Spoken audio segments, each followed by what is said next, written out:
Indian സൈനിക സംവിധാനങ്ങളെ ലക്ഷ്യം വെച്ചുള്ള പാക് ആക്രമണത്തിന് കടുത്ത പ്രഹരമാണ് ഇന്ത്യൻ സൈന്യം ഇന്നലെ നൽകിയത്. ഇന്ത്യയിലേക്ക് പാകിസ്ഥാൻ തൊടുത്തത് 400ഓളം ഡ്രോണുകൾ. പാകിസ്ഥാൻ ലക്ഷ്യമിട്ടത് 36 കേന്ദ്രങ്ങളെയെന്നും ഔദ്യോഗികമായി സ്ഥിരീകരണം. യാത്രാ വിമാനങ്ങളെ മറയാക്കിയാണ് തുർക്കി നിർമ്മിത ഡ്രോണുകൾ തൊടുത്തതെന്നും തെളിവുകൾ നിരത്തുകയാണ് ഇന്ത്യൻ സൈന്യവും വിദേശകാര്യ മന്ത്രാലയവും. സംഘർഷങ്ങളെ വർഗീയവൽക്കരിക്കാനുള്ള ശ്രമമാണ് പാകിസ്ഥാൻ നടത്തുന്നത് എന്നും വിദേശകാര്യ സെക്രട്ടറി വ്യക്തമാക്കുന്നു. പൂഞ്ചിലെ ഗുരുദ്വാര ആക്രമിച്ചത് പാകിസ്ഥാൻ തന്നെയെന്നും ഇന്ത്യ അടിവരയിടുകയാണ്. ന്യൂസ് പ്ലസ് ചർച്ച ചെയ്യുന്നു സമാധാനത്തിലേക്ക് ഇനി എത്ര ദൂരം. PM നാരായണൻ മാധ്യമപ്രവർത്തകനാണ് നമുക്കൊപ്പം തത്സമയം ചേരുന്നത്. സ്വാഗതം PM നാരായണൻ. ഏതായാലും കാർഗിലിന് ശേഷം ഇന്ത്യക്കും പാകിസ്ഥാനും ഇടയിൽ ഇത്രയും വലിയ സംഘർഷം ഉണ്ടാകുന്നത് ഇതാദ്യമാണ് എന്ന് വിലയിരുത്തേണ്ടി വരും. ഇപ്പോൾ ഇന്നലെ എന്താണ് സംഭവിച്ചത് എന്നതൊക്കെ സംബന്ധിച്ച് വലിയ തോതിലുള്ള ആശയക്കുഴപ്പങ്ങൾ ഉണ്ടായിരുന്നു. ഇപ്പോൾ ഇന്ത്യ തന്നെ കാര്യങ്ങൾ സ്ഥിരീകരിക്കുകയാണ്.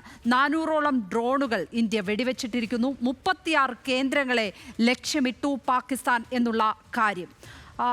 ഈ കാര്യങ്ങൾ നിരീക്ഷിക്കുമ്പോൾ താങ്കൾക്ക് തോന്നുന്നത് എന്താണ്? കാര്യങ്ങൾ ഒന്ന് ശമിക്കുകയാണോ അതോ കൂടുതൽ വഷളാവുകയാണോ? പറഞ്ഞത് ശരിയാണ്. കാർഗിലിന് ശേഷം ഇത്രയും തുറന്ന യുദ്ധം ഇന്ത്യയും പാകിസ്ഥാനും തമ്മിൽ നടക്കുന്നത് ഇതാദ്യമായാണെന്ന് പറയാം. പക്ഷേ കാർഗിലിന് ശേഷം ഒരുപാട് യുദ്ധങ്ങൾ ഇന്ത്യയും പാകിസ്ഥാനും ഇടയ്ക്ക് നടന്നിട്ടുണ്ട്. പക്ഷെ അത് ഇത്രയും തുറന്നതായിരുന്നില്ല എന്നുള്ളത് ഈ രണ്ട് രാജ്യങ്ങൾക്കും ഇടയിലുള്ള ഒരു തരത്തിലുള്ള റിലേഷൻഷിപ്പിന്റെ സ്വഭാവത്തെയാണ് കാണിക്കുന്നത്. ഞാൻ അതിലേക്ക് അല്പം കഴിഞ്ഞു വരാം. ഇപ്പം ചോദിച്ച ചോദ്യത്തിനുള്ള ഉത്തരം, ഒരു സംഘർഷം അയവ് വരുത്താനുള്ള സാധ്യതയുണ്ടോ? തീർച്ചയായും പാകിസ്ഥാനാണ് അത് തീരുമാനിക്കേണ്ടത്. ഇന്ത്യയുടെ നിലപാട് തുടക്കം മുതൽ വളരെ വ്യക്തമായിരുന്നു. കൃത്യമായുള്ള ആദ്യത്തെ പ്രസ് കോൺഫറൻസ് തന്നെ ആർമി അല്ലെങ്കിൽ ഉദ്യോഗസ്ഥർ പറഞ്ഞത് അതാണ്, നോൺ എസ്കലേറ്ററി ആണ്, പ്രൊപ്പോർഷനേറ്റ് ആണ്. എന്ന് വെച്ചാൽ ഇത് നിങ്ങൾക്ക് കൂടുതൽ വളർത്തിക്കൊണ്ടുവരാനുള്ള താല്പര്യമില്ല. പ്രൊപ്പോർഷനേറ്റ് എന്ന് പറഞ്ഞാൽ ആനുപാതികമായിരിക്കും. എന്താണോ നിങ്ങൾ ചെയ്യുന്നത് അതിന് ആനുപാതികമായി ഞങ്ങളുടെ ഭാഗത്തു നിന്നും പ്രതികരണം ഉണ്ടാവും. അങ്ങനെയുള്ള ഒരു ആനുപാതിക പ്രതികരണമായാണ് ഭീകരവാദ കേന്ദ്രങ്ങൾ ഇന്ത്യ തകർത്തത്. വളരെ കൃത്യമാണത്. കാരണം ഏപ്രിൽ 22 ഇന്നസെന്റ് ആയിട്ടുള്ള 26 പേരെ വെടിവെച്ച് കൊന്ന ഭീകരരെ അതേ നാണയത്തിൽ അവരുടെ കേന്ദ്രങ്ങളിൽ പോയി സിവിലിയൻസിനോ അല്ലെങ്കിൽ ആർമിക്കോ യാതൊരു കേടുപാടും തട്ടാതെ ഭീകരവാദ കേന്ദ്രങ്ങളെ മാത്രം തകർത്തുകൊണ്ട് ഇന്ത്യ ഒരു പ്രൊപ്പോർഷനേറ്റ് ആയിട്ടുള്ള ആനുപാതികമായിട്ടുള്ള തിരിച്ചടിയാണ് നൽകിയത്. പക്ഷെ ഇതിൽ നമ്മൾ കാണേണ്ട ഒരു സംഗതി എന്താണെന്ന് വെച്ചാൽ, പാകിസ്ഥാന് അതിന് മറുപടിയായി പറയണമെങ്കിൽ ഇന്ത്യയിലെ ഭീകരവാദ കേന്ദ്രങ്ങൾ ഉണ്ടാവണം. പാകിസ്ഥാന് വേണമെങ്കിൽ ഇന്ത്യയിലെ ഭീകരവാദ കേന്ദ്രങ്ങൾ തകർക്കാം. പക്ഷെ ഇന്ത്യയിൽ അത്തരത്തിലുള്ള ഭീകരവാദ കേന്ദ്രങ്ങൾ ഓപ്പറേറ്റ് ചെയ്യുന്നില്ല. അവിടെയാണ് പാകിസ്ഥാന്റെ പ്രതിസന്ധി തുടങ്ങുന്നത്. അപ്പം എന്ത് ചെയ്യുന്നു പാകിസ്ഥാൻ ചെയ്തത്? ആദ്യം ഈ 2 ആഴ്ച നമ്മൾ ഇതിന്റെ പ്രിപ്പറേഷൻ നടക്കുന്ന സമയത്ത് നിരന്തരം ഈ ലൈൻ ഓഫ് കൺട്രോളിനപ്പുറത്തു നിന്ന് ഷെല്ലിംഗ് നടക്കുന്നുണ്ടായിരുന്നു. ജമ്മു, പൂഞ്ച്, ശ്രീനഗർ, മൊത്തം കാശ്മീർ മേഖലയിലെല്ലാം ഒരുപാട് ഷെല്ലിങ്സും ബാക്കിയുള്ള ആക്രമണങ്ങളും നടക്കുന്നുണ്ടായിരുന്നു സിവിലിയൻസിനെതിരെ. പക്ഷെ അത് മാത്രവുമല്ല, ഈ 7-ാം തീയതി നമുക്കെതിരെ ഇന്ത്യയിലെ ഈ ഡിഫൻസ് എസ്റ്റാബ്ലിഷ്മെന്റ്സിന് എതിരെയുള്ള വലിയ തോതിലുള്ള ആക്രമണമാണ് പാകിസ്ഥാന്റെ ഭാഗത്തു നിന്നുണ്ടായത്. അപ്പൊ നമ്മൾ നേരത്തെ സൂചിപ്പിച്ച പോലെ ഒരു ആനുപാതികമായിട്ടുള്ള പ്രതികരണം എന്ന നിലയ്ക്ക് നമ്മൾ ഈ വന്ന ഡ്രോൺ അറ്റാക്കിനെയും ബാക്കി എല്ലാ തരത്തിലുള്ള പാകിസ്ഥാന്റെ ഭാഗത്തുള്ള എല്ലാ പ്രമുഖങ്ങളും നമ്മൾ വെടിവെച്ചിടുകയും അതിന് മറുപടിയായി പാകിസ്ഥാനിനുള്ളിൽ കടന്ന്, അതായത് നേരത്തെ നമ്മൾ പഞ്ചാബിൽ പോയിട്ടുണ്ടായിരുന്നു, ഇന്ന് റാവൽപിണ്ടി വരെ ചെന്ന്, റാവൽപിണ്ടി എന്ന് പറഞ്ഞു കഴിഞ്ഞാൽ പാകിസ്ഥാന്റെ ആർമി ഹെഡ്ക്വാർട്ടേഴ്സ് ആണ്, അവിടെ വരെ പോയി അവർക്ക് തക്കതായിട്ടുള്ള മറുപടി വന്ന് തിരിച്ചു വന്നിരിക്കുന്ന ഒരവസ്ഥയാണ് ഇപ്പോൾ ഉള്ളത്. ഇന്ന് നമ്മുടെ പ്രസ് കോൺഫറൻസിൽ പറഞ്ഞത്, ഞങ്ങൾക്ക് ചെയ്യാനുള്ളത് ഇപ്പോൾ ചെയ്തു കഴിഞ്ഞു. പാകിസ്ഥാൻ ഈ ഭാഷ മനസ്സിലാവുന്നെങ്കിൽ അവർ ഇവിടെ നിർത്തുകയാണെങ്കിൽ സംഗതികൾ നിൽക്കും. അതല്ല എങ്കിൽ അടുത്ത പടിയിലേക്ക് നമ്മൾ കടക്കും. ഇതാണ് ഇപ്പോഴത്തെ ഒരു സ്റ്റാറ്റസ്. ഇന്ത്യ തുടക്കത്തിൽ പാകിസ്ഥാൻ എന്ന പേര് പോലും ആ രീതിയിൽ പറഞ്ഞിട്ടില്ല. പാകിസ്ഥാൻ ഭരണകൂടത്തെയോ അവിടുത്തെ സൈന്യത്തെയോ ഒന്നും പറയാതെ അവിടുത്തെ ഭീകരവാദ കേന്ദ്രങ്ങളിലേക്ക് ഞങ്ങൾ ആക്രമണം നടത്തി, ഞങ്ങളുടെ യുദ്ധം ഭീകരവാദികൾക്കെതിരെയാണെന്ന് കൃത്യമായി വ്യക്തമാക്കുന്നുണ്ടായിരുന്നു. പക്ഷേ ഇന്നായപ്പോൾ അങ്ങനെയല്ല. തിരിച്ച് പാകിസ്ഥാന്റെ ഭാഗത്ത് നിന്ന് ആ നിലയ്ക്ക് തിരിച്ചടി ഉണ്ടാകുന്നു. ഇത് നമ്മളെല്ലാവരും പ്രതീക്ഷിച്ചത് തന്നെയാണ്. ഭീകരവാദ കേന്ദ്രങ്ങൾ ആക്രമിക്കുമ്പോൾ ആദ്യം അത് ചോദ്യം ചെയ്ത് വരിക പാകിസ്ഥാൻ തന്നെയാണ് എന്നുള്ള കാര്യം എല്ലാവർക്കും അറിയാവുന്ന കാര്യമാണ്. തിരിച്ച് വലിയ തിരിച്ചടിക്ക് അവർ മുതിരുന്നു. അതിനെ ആകാശത്ത് വെച്ച് തന്നെ നമ്മൾ ഇങ്ങനെ നിർവീര്യമാക്കുന്ന കാര്യങ്ങൾ പറഞ്ഞിട്ട് മറ്റു പല കാര്യങ്ങൾ കൂടി പറയുന്നുണ്ട്. വർഗീയ ധ്രുവീകരണത്തിനടക്കം പാകിസ്ഥാൻ ശ്രമിക്കുന്നു, അങ്ങനെ തരംതാണ നിലയിലേക്ക് പോകുന്നു എന്ന് പറഞ്ഞ് പാകിസ്ഥാന്റെ പേരെടുത്തു പറഞ്ഞ് തന്നെ ഇന്ത്യ വിമർശിക്കുകയാണ്. അപ്പോൾ ഈ സാഹചര്യങ്ങളെല്ലാം ലോകരാഷ്ട്രങ്ങളടക്കം നോക്കിക്കാണുന്നുണ്ട്. ഒരു മധ്യസ്ഥ ശ്രമം, പാകിസ്ഥാനെ കാര്യങ്ങൾ പറഞ്ഞു മനസ്സിലാക്കാനുള്ള ഒരു ശ്രമം, അതൊക്കെ ഉണ്ടാകും എന്ന് കരുതുന്നുണ്ടോ ഉടൻ? ലോകരാജ്യങ്ങൾക്ക് ഭീകരവാദത്തോടുള്ള ഒരു കാഴ്ചപ്പാട് കഴിഞ്ഞ കുറച്ച് വർഷങ്ങൾക്കുള്ളിൽ മാറിയിട്ടുണ്ട്. ഞാൻ അതിൻ്റെ ഒരു ഹിസ്റ്റോറിക്കൽ പെർസ്പെക്റ്റീവ് കൂടെ പറയാൻ വേണ്ടി ആഗ്രഹിക്കുകയാണ്. കാരണം 1999-2000 കാലഘട്ടങ്ങളിൽ നമ്മൾ ഒരുപാട് ക്രോസ് ബോർഡർ ടെററിസത്തിന് വിധേയമായിട്ടുള്ള രാജ്യമാണ് ഇന്ത്യ. അന്നൊക്കെ നമ്മൾ പറയാറുണ്ടായിരുന്നു ഒരുപാട് ക്രോസ് ബോർഡർ ടെററിസം പാകിസ്ഥാന്റെ ഭാഗത്ത് നിന്ന് വരുന്നുണ്ടെന്നല്ല. പക്ഷേ ലോകരാജ്യങ്ങൾ അതിനെ ഒരു തരത്തിലും അംഗീകരിച്ചിട്ടുണ്ടായിരുന്നില്ല. പക്ഷേ 9/11 കഴിഞ്ഞതിന് ശേഷം ലോകത്തിന്റെ കാഴ്ചപ്പാട് മാറിയിട്ടുണ്ട്. അതിന് മാത്രമല്ല, അതിനുശേഷം ലണ്ടനിലും പാരീസിലും ലോകത്തിന്റെ വിവിധ ഭാഗങ്ങളിൽ ഈ റാഡിക്കൽ ഇസ്ലാമിസ്റ്റ് ടെററിസ്റ്റിന്റെ വലിയൊരു മുന്നേറ്റം ഉണ്ടായിട്ടുണ്ട്. അതോടുകൂടെ ഈ ലോക രാജ്യത്തിന്റെ ഈ ടെററിസത്തിലുള്ള കാഴ്ചപ്പാട് മാറിയിട്ടുണ്ട്. അത് ഇന്ത്യയെ സംബന്ധിച്ചോളം അനുകൂലമായിട്ടുള്ള ഒരു ഘടകമാണ്. ആ അനുകൂല ഘടകത്തെ ഉപയോഗിച്ചുകൊണ്ടാണ് ഇപ്പൊ ഇന്ത്യ ഇന്നലെ ലോകരാജ്യങ്ങളോട് പറഞ്ഞത്, ഞങ്ങളുടെ യുദ്ധം എന്നത് പാകിസ്ഥാൻ സർക്കാരിനോടോ അല്ലെങ്കിൽ പാകിസ്ഥാൻ സിവിലിയൻ പോപ്പുലേഷനോടോ അല്ല, ഞങ്ങളുടെ യുദ്ധം എന്നത് ഭീകരവാദത്തോടാണ്. ഭീകരവാദികളെ പാകിസ്ഥാന് ഉന്മൂലനം ചെയ്യാൻ സാധിക്കാത്തത് കൊണ്ട് ഞങ്ങൾ പോയി ഉന്മൂലനം ചെയ്യേണ്ട ഒരു അവസ്ഥ വന്നിരിക്കുകയാണ്. അതാണ് ഞങ്ങൾ ചെയ്തത്. കൃത്യമായി പറയുകയാണെങ്കിൽ പാകിസ്ഥാന്റെ ഈ മൊത്തം കിഴക്കൻ അതിർത്തികളിൽ, പാകിസ്ഥാൻ ഓക്യുപ്പൈഡ് കാശ്മീരിലും അതേപോലെ പഞ്ചാബിലും അതുപോലെ തന്നെ പാകിസ്ഥാന്റെ പടിഞ്ഞാറൻ അതിർകൾ, നോർത്ത് വെസ്റ്റേൺ പഞ്ചാബ് പ്രോവിൻസ്, ബലൂചിസ്ഥാന്റെ ചില മേഖലകളിൽ എല്ലാം നൂറുകണക്കിന് ഭീകരവാദ കേന്ദ്രങ്ങൾ ഇപ്പോഴും നിലനിൽക്കുന്നുണ്ട്. ഒരു കാര്യം എന്താ വെച്ചാൽ ഈ പാകിസ്ഥാന്റെ ഈ ഭീകരവാദ കേന്ദ്രങ്ങൾ ഇതിന്റെ ഒരു ഇൻഡസ്ട്രി പോലെയാണ് അത് വർക്ക് ചെയ്യുന്നത്. ഭീകരവാദികളെ ഉൽപ്പാദിപ്പിക്കുകയും അവരെ കയറ്റി അയക്കുകയും അതിൽ നിന്നുള്ള വരുമാനം കൊണ്ട് ജീവിക്കുകയും ചെയ്യുന്ന ഒരു ആർമി ഭീകരവാദ കൂട്ടുകെട്ടാണ് പാകിസ്ഥാൻ എന്ന രാജ്യത്തിന്റെ മുന്നോട്ടുള്ള പോക്കിന്റെ പ്രയാണമാകുന്നത്. അതിനുള്ളൊരു മറയാണ് ഈ സിവിലിയൻ സർക്കാർ എന്നത്. അല്ലാതെ ജനാധിപത്യം എന്ന് പറയുന്നതെല്ലാം അതിനുള്ളൊരു കേവലം ഒരു മറയാണ്. കഴിഞ്ഞ കുറച്ചു കാലത്ത് പാകിസ്ഥാന്റെ ചരിത്രം എടുത്ത് പരിശോധിച്ചു കഴിഞ്ഞാൽ നമുക്ക് വളരെ വ്യക്തമായി അറിയാവുന്നതാണത്. അപ്പം മുഷറഫ് തന്നെ ഒരു ആർമി മേജറായി വരികയും പിന്നീട് പ്രസിഡന്റായി മാറുകയും ചെയ്യുന്നത് ഇത്തരത്തിലുള്ളൊരു വഴികളിലൂടെ കടന്നു പോയിട്ടാണ്. അങ്ങനെ നോക്കുകയാണെങ്കിൽ ലോക രാജ്യത്തിന് മുന്ന് ഈ പാകിസ്ഥാൻ എന്ന രാജ്യത്തിന് വളരെ എക്സ്പോസ് ചെയ്യപ്പെട്ട ഒരു കാലഘട്ടത്തിലേക്കൂടെയാണ് നമ്മൾ കടന്നു പോകുന്നത്. അതിനൊരു ഏറ്റവും നല്ല ഉദാഹരണമാണ് ഒസാമ ബിൻ ലാഡന്റെ പാകിസ്ഥാനിൽ നിന്ന് കണ്ടെത്തി എന്നത്. 10 വർഷത്തോളമാണ് ഒസാമ ബിൻ ലാഡനെ തെരഞ്ഞുകൊണ്ട് പാകിസ്ഥാനും 40ഓളം രാജ്യങ്ങളും അമേരിക്കയും അഫ്ഗാനിസ്ഥാനിൽ തെരഞ്ഞു നടന്നിട്ടുണ്ടായിരുന്നത്. ഒടുവിൽ ഈ തെരഞ്ഞു നടന്ന പാകിസ്ഥാന്റെ ആർമിയുടെ ഹെഡ്ക്വാർട്ടേഴ്സിന് അടുത്ത് തന്നെ ഒസാമ ബിൻ ലാഡനെ കണ്ടെത്തുന്നതിലൂടെ പാകിസ്ഥാന്റെ മുഖംമൂടി മുഴുവൻ അഴിഞ്ഞു വീഴുകയാണ് ചെയ്യുന്നത്. ഇത്രയും ഹിപ്പോക്രറ്റിക് ആയിട്ടുള്ള ഒരു രാജ്യത്തോട് സംസാരിക്കുകയോ അവരോട് എന്തെങ്കിലും തരത്തിലുള്ള കമ്മ്യൂണിക്കേഷനോ ഒരു സാധ്യതയില്ല. എന്നിട്ട് പോലും അതിനുശേഷം ഇന്ത്യ നിരവധി തവണ ലാഹോർ ബസ് യാത്ര നടത്തിയിട്ടുണ്ട്, ശ്രീനഗർ മുസഫറാബാദ് ബസ് യാത്ര നടത്തിയിട്ടുണ്ട്. ശ്രീ നരേന്ദ്രമോദി തന്നെ അദ്ദേഹം അവിടെ പോയിട്ടുണ്ട് നിരവധി തവണ. അവിടെ നിന്നും ചില ഭീകരാക്രമണങ്ങൾ ഇന്ത്യയിൽ ഉണ്ടായ സമയത്ത് അവിടുന്ന് പാകിസ്ഥാനിൽ നിന്ന് പത്താൻകോട്ട് ആക്രമണം ഉണ്ടായ പാകിസ്ഥാനിൽ നിന്നും ആളുകളെ ക്ഷണിച്ച് പ്രതികളെ ക്ഷണിച്ച് നമ്മൾ കാണിച്ചു കൊടുത്തിട്ടുണ്ട്. അവരെ ജോയിന്റ് ഇൻവെസ്റ്റിഗേഷന്റെ പാർട്ടാക്കി കണ്ടു ശ്രമിച്ചിട്ടുണ്ട്. പക്ഷേ യാതൊരു തരത്തിലുള്ള ഭാഷയും മനസ്സിലാക്കാത്ത ഒരു രാജ്യത്തോട് ഇത്തരത്തിലുള്ള ഇപ്പോൾ ഇന്ത്യ പെരുമാറുന്ന രീതിയിലുള്ള ഒരു രീതിശാസ്ത്രം മാത്രമേ അതിന് മനസ്സിലാവുള്ളൂ. അതുകൊണ്ടാണ് ഇപ്പോൾ ഇങ്ങനെ ഇന്ത്യ പെരുമാറുന്നത്. ഇതിപ്പോൾ ഒരു യുദ്ധത്തിലേക്ക് നീങ്ങിയാൽ ഇരു രാജ്യങ്ങളുടെയും സമ്പദ് വ്യവസ്ഥയെ അത് വല്ലാതെ ബാധിക്കും, നട്ടെല്ലൊടിക്കും എന്നുള്ള കാര്യം എല്ലാവർക്കും അറിയാവുന്നതാണ്. അതിലേറ്റവും കൂടുതൽ ഭയവും ഇന്ത്യക്കാണ്. പക്ഷേ പാകിസ്ഥാൻ ആകെ തകർന്ന് നിൽക്കുമ്പോഴും സാമ്പത്തികമായൊക്കെ തകർന്ന് നിൽക്കുമ്പോഴും ഇങ്ങനെ ഒരു പ്രകോപനത്തിന്, ഇത്തരത്തിലുള്ള പ്രകോപനങ്ങളുടെ പരമ്പരകൾക്ക് മുതിരുന്നത് താങ്കൾ നേരത്തെ പറഞ്ഞതുപോലെ അവർ ഭീകരവാദത്തെ അവരുടെ രാജ്യത്തേക്ക് പണമൊഴുക്കാനുള്ള ഒരു വെപ്പണായി, ഒരു മാർഗമായി ഉപയോഗിക്കുന്നുണ്ടോ? അങ്ങനെയാണോ വിലയിരുത്തേണ്ടത്?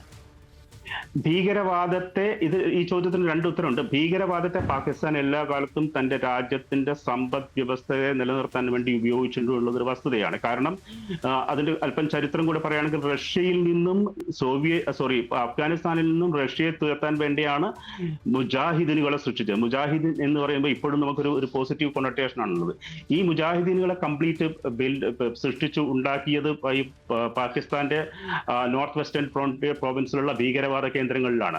ഇതേ മുജാഹിദീനുകളാണ് പിന്നീട് താലിബാനായി മാറുന്നതും പിന്നീട് മറ്റ് പല ഭീകരവാദ പ്രസ്ഥാനങ്ങളായി മാറുന്നതും. ലോകത്തിന്റെ വിവിധ ഭാഗങ്ങളിൽ നിന്നും, ചെച്നിയയിൽ നിന്നും, ഇറാനിൽ നിന്നും, ഇറാഖിൽ നിന്നും, അഫ്ഗാനിസ്ഥാനിൽ നിന്നെല്ലാം ഒട്ടനവധി ഭീകരവാദികൾ പാകിസ്ഥാന്റെ ബോർഡർ ഏരിയയിലുള്ള ഈ ഭീകര താവളങ്ങൾ, അതിനെ മർക്കസ് എന്നാണ് പറയുക, മദ്രസ എന്നാണ് പറയുന്നത്. പക്ഷേ കേരളത്തിലെല്ലാം അറിയുന്ന രീതിയിലുള്ള മദ്രസ എന്നുള്ള ഒരു അർത്ഥമല്ല അതിനുള്ളത്. അത് കൃത്യമായിട്ടുള്ള സിലബസോട് കൂടിയുള്ള ഭീകരവാദം പഠിപ്പിക്കുന്ന കേന്ദ്രങ്ങളാണ്.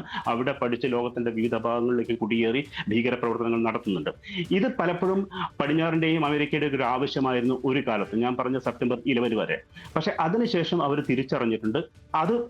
അതിനുശേഷം ഇത്തരത്തിലുള്ള പ്രസ്ഥാനങ്ങൾക്ക് ഫണ്ടിങ് കുറഞ്ഞിട്ടുണ്ട്. അത് കൂടുതൽ കുറഞ്ഞു എപ്പോൾ അഫ്ഗാനിസ്ഥാനിൽ നിന്നും അമേരിക്ക ഒഴിഞ്ഞു പോയപ്പോൾ. അഫ്ഗാനിസ്ഥാനെ അമേരിക്കയ്ക്ക് ആവശ്യമില്ലാതായപ്പോൾ അഫ്ഗാനിസ്ഥാനിലേക്കുള്ള വഴിയായിരുന്നു ഈ പാകിസ്ഥാൻ എന്നത്. ഈ അഫ്ഗാനിസ്ഥാനിലേക്കുള്ള വഴിയും അമേരിക്ക ഉപേക്ഷിച്ചു. അതുകൊണ്ട് തന്നെ അമേരിക്കയെ സംബന്ധിച്ചിടത്തോളം ഇപ്പൊ അഫ്ഗാനിസ്ഥാനോ പാകിസ്ഥാനോ ഇന്ത്യ പാകിസ്ഥാൻ പ്രശ്നങ്ങളൊന്നും വലിയ കാര്യം. അതാണ് ഇപ്പം ട്രംപ് പറഞ്ഞ അവർ മുമ്പ് തന്നെ യുദ്ധം ചെയ്യുന്ന കക്ഷികളാണ്. അതുകൊണ്ട് നമുക്കൊന്നും പറയാനില്ല എന്നുള്ളത്. അതൊരർത്ഥത്തിൽ ഇന്ത്യക്ക് ഗുണമാണ്. കാരണം ലീവ് അസ് അലോൺ, നമ്മുടെ കാര്യങ്ങൾ നമ്മൾ കൈകാര്യം ചെയ്തോളാം എന്നുള്ള രീതിയിൽ നമ്മൾ വിട്ടുകഴിഞ്ഞാൽ അത് നമുക്ക് പല തരത്തിലുള്ള എക്സ്പ്രഷനുള്ള സ്കോപ്പ് നമ്മുടെ മുന്നിൽ നിലനിൽക്കുന്നുണ്ട്. പിന്നെ ഉള്ള ഒരു ചോദ്യം എന്താണെന്ന് വെച്ചാൽ, എന്തായിരുന്നു രണ്ടാമത്തെ പാർട്ടത്തെ ചോദ്യം ഒന്ന് വിശദീകരിച്ചാൽ പറയായിരുന്നു ഞാൻ.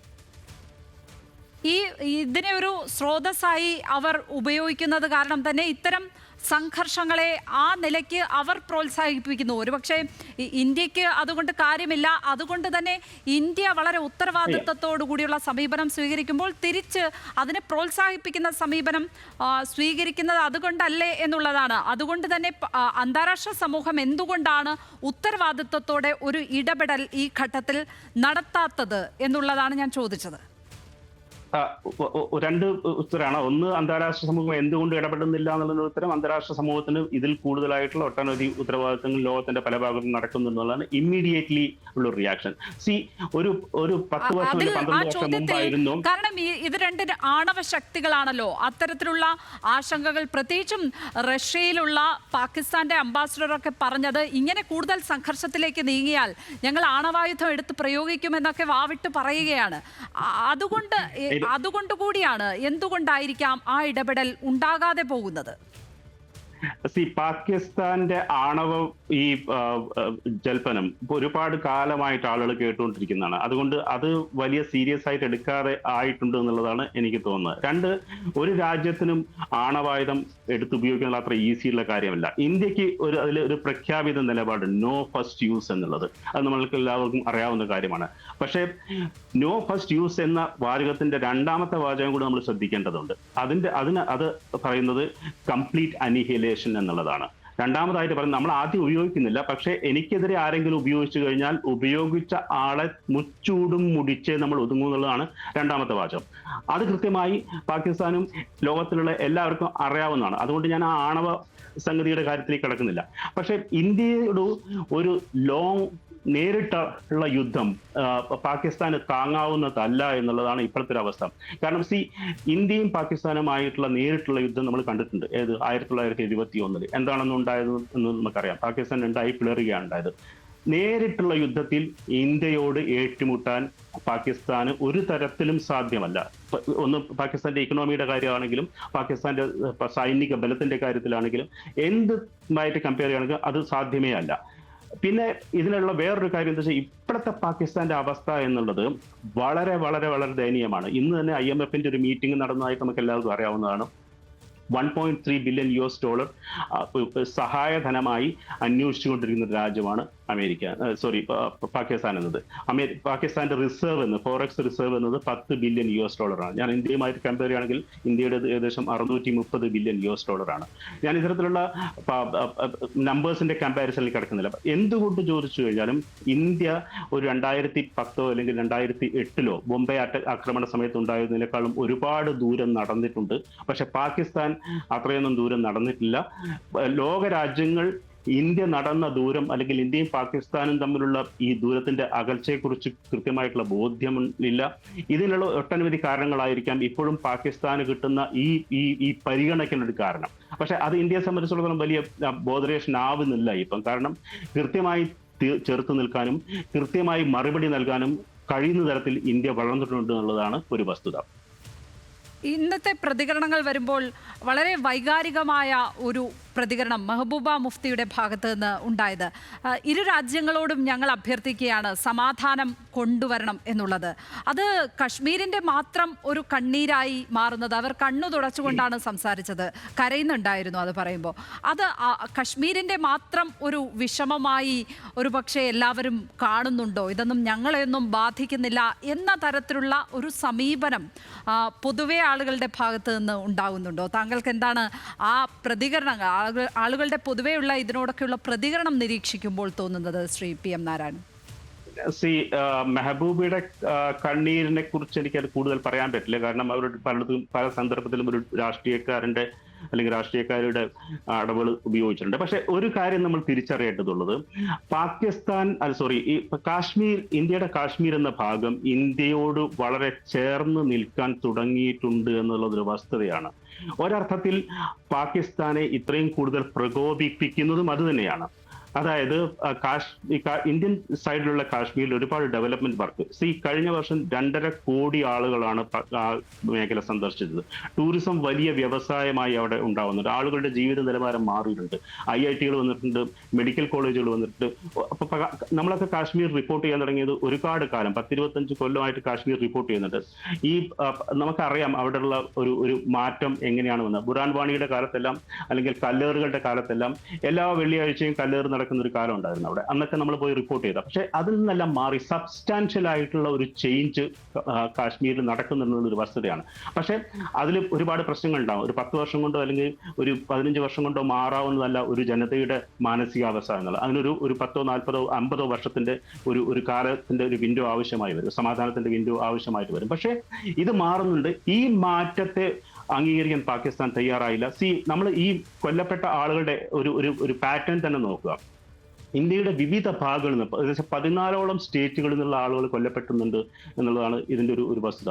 അതിനർത്ഥം അത്രയും തരത്തിൽ നിന്ന് ആളുകൾ അവിടെ വരികയും വൻതോതിലുള്ള ഒരു സൈലന്റ് ഇന്റഗ്രേഷൻ കാശ്മീരും ഇന്ത്യയുമായി നടക്കുന്നുണ്ട്.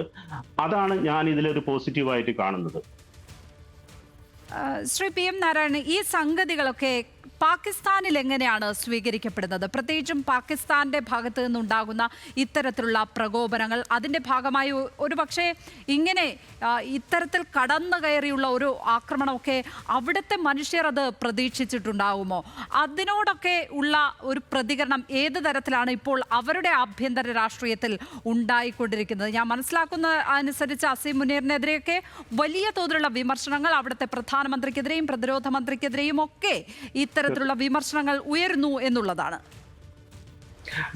വളരെ വലിയ ഒരു വിഷമത്തിലൂടെയാണ് ആ രാജ്യം കടന്നു പോകുന്നത്. സാധാരണ ജനങ്ങളെ സംബന്ധിച്ചിടത്തോളം വലിയ വിഷമമാണ്. ഇതിനകത്തുള്ള ഒരു പ്രധാനമായിട്ട് കാണുന്നത് പാകിസ്ഥാനിലെ സാധാരണ ജനങ്ങൾ, പാകിസ്ഥാനിലെ സർക്കാർ, പാകിസ്ഥാനിലെ മിലിറ്ററി, അത് കഴിഞ്ഞിട്ടുള്ള ഈ ഭീകരവാദ കൂട്ടുകെട്ടുകളും. ഇതിൽ ഞാൻ പറഞ്ഞ രണ്ടാമത്തെ 2 സൃഷ്ടികൾ, അത് മിലിറ്ററിയും ഭീകരവാദികളും ചേർന്നാണ് ഇത്തരത്തിലുള്ള തീരുമാനങ്ങൾ എടുക്കുന്നതും ഇത്തരത്തിലുള്ള തീരുമാനങ്ങൾ നടപ്പിലാക്കുന്നതും. അതിൽ പ്രത്യേകിച്ച് സാധാരണ ജനങ്ങൾക്ക് വലിയ പങ്കില്ല.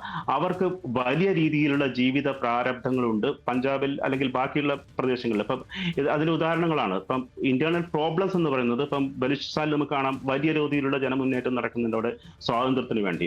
നോർത്ത് വെസ്റ്റേൺ ഖൈബർ പഷ്തൂൺഖ്വയിൽ ഇങ്ങനെയൊക്കെ നോക്കുകയാണെങ്കിൽ അവിടുത്തെ ഉള്ളിലെ ജനങ്ങളെ സംബന്ധിച്ചോളം ജീവിതം വളരെ കഷ്ടമാണ്. പക്ഷെ ആർമിയും ഭീകരവാദികളും ചേർന്ന് ഒരു തരത്തിലും സ്വൈരം കൊടുക്കാത്ത ഒരവസ്ഥയിലേക്കാണ് ആ ജനതയെ തള്ളിവിട്ടുകൊണ്ടിരിക്കുന്നത്. വളരെയധികം നന്ദി ശ്രീ PM നാരായണൻ. നമ്മൾക്കൊപ്പം ഇത്രയും നേരം സഹകരിച്ചതിന് വളരെയധികം നന്ദി.